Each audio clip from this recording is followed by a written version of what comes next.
What happens when a billionaire woman throws away 10 broken luxury cars and a struggling single dad decides to buy them? In this powerful story, Marcus Reed is laughed at for buying what everyone calls junk. But while others see worthless machines, he sees hidden potential waiting to be rebuilt. As the world mocks his decision, Marcus works in silence, turning discarded vehicles into something extraordinary. No, one expects what happens next, until the truth shocks everyone. Sometimes the biggest fortune comes from what others throw away. Watch till the end to see the full transformation. Don't forget to like, share, and subscribe. And let's get started. The private auto storage facility in Los Angeles was quiet that morning. Polished floors reflecting rows of luxury vehicles under soft white lighting.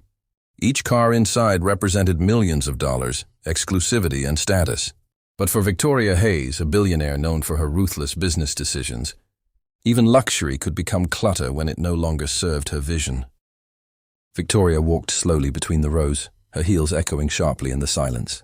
Behind her, managers and staff followed nervously, holding digital reports and inventory lists. She barely looked at them. Her focus was already set. "These older models are wasting space," she said coldly, stopping in front of a row of vehicles that once defined earlier eras of automotive design. "They're outdated, inefficient, and worthless for my brand image." One manager hesitated. "Ma'am, some of these still have collectible value." "I don't care," Victoria interrupted, her tone final. "If something doesn't move forward, it holds us back." She turned slightly, scanning the line of cars with disinterest. "Get rid of them." All 10. A heavy silence followed. Even the staff, used to her strict decisions, seemed surprised.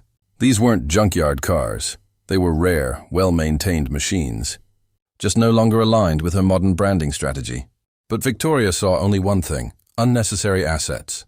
Across town, Marcus Reed was working another long shift at a small, struggling garage. He had no idea that the decision being made in that luxury facility would soon change his entire life. Between tightening bolts and fixing everyday customer cars, he thought only about rent, his son's school fees, and surviving another week. Meanwhile, in Los Angeles, the order had already been given. 10 broken cars were about to leave a billionaire's world and enter the hands of a man who still believed every machine had a second chance. The transport trucks arrived at Marcus Reed's small garage late in the afternoon, breaking the usual calm of the neighborhood with loud engines and heavy metal chains. Workers began unloading the vehicles one by one, and as each car hit the ground, dust rose into the air like a warning.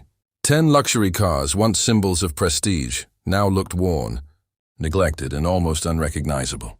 Marcus stood in front of his garage, wiping his hands on a rag, trying to understand what he was seeing. He hadn't ordered anything like this. But before he could question it further, a delivery notice was handed to him. The cars had been sold as a bulk clearance lot. No refunds, no explanations.